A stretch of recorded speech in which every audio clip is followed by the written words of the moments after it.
غزہ میں جنگ بندی پر بات چیت بحال ہونے کے باوجود اسرائیلی ٹینک رفح میں داخل ہو گئے۔ امریکی میڈیا کا کہنا ہے کہ غزہ میں بمباری کے سبب 10 لاکھ بے گھر فلسطینی رفح میں پناہ لیے ہوئے ہیں۔ اسرائیل نے ایسے موقع پر رفح میں ٹینک داخل کیے ہیں جب فلسطینی مزاحمتی تنظیم حماس نے غزہ جنگ بندی مذاکرات کے ثالث ممالک مصر اور قطر کی پیش کردہ جنگ بندی تجاویز قبول کرنے کا اعلان کیا ہے۔ اس سے قبل اسرائیلی فوج نے مصر اور غزہ کو ملانے والی رفح کراسنگ پر قبضہ کر لیا۔ یہ قبضہ غزہ کی طرف سے رفح کی راہداری کے حصے پر کیا گیا۔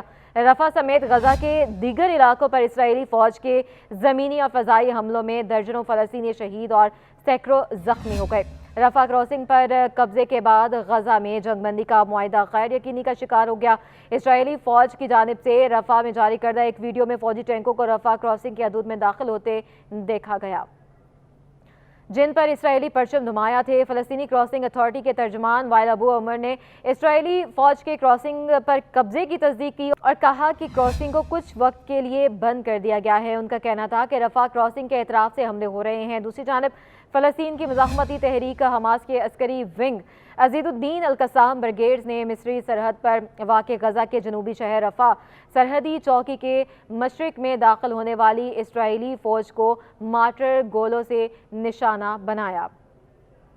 القسام بریگیڈ نے اسرائیلی فوج کی جانب سے رفح شہر پر زمینی حملے کے بعد ایک تحریری بیان میں جاری کیا ہے اور اعلان کیا کہ اس نے غزہ کی مصر سے ملحقہ سرحدی چوکی کے فلسطینی حصے پر قبضہ کیا ہے۔ ادھر اقوام متحدہ کے سیکریٹری جنرل انتونیو گوتریس نے کہا ہے کہ وہ رفح میں اسرائیل کے حملے شروع ہونے سے بہت پریشان ہیں۔ انتونیو گوتریس کا کہنا ہے کہ رفح میں بڑے پیمانے پر فوجی آپریشن انسانی تباہی کا سبب بنے گا۔ اسرائیل پر اثر رکھنے والے ممالک سے اپیل ہے کہ وہ اسرائیل کو مزید تباہی کرنے سے روکیں۔ اقوام متحدہ کے سیکریٹری جنرل نے کہا کہ رفح اور کرم ابو سالم کی کراسنگ بند کرنے سے مخدوش انسانی صورتحال سے وہ مزید خراب ہوگی۔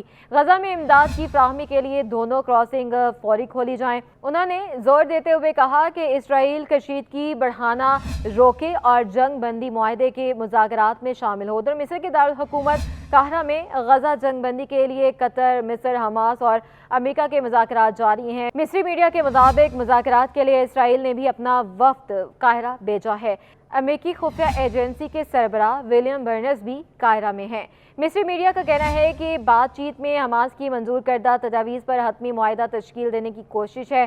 میڈیا رپورٹ کے مطابق حماس کی منظور کردہ تجاویز پر حماس اور اسرائیل کا اتفاق نہیں ہوا تھا۔ ادھر حماس کے رہنما اسامہ حمدان کا کہنا ہے کہ رفح میں اسرائیلی حملے نہ رکے تو جنگ بندی معاہدہ نہیں ہوگا۔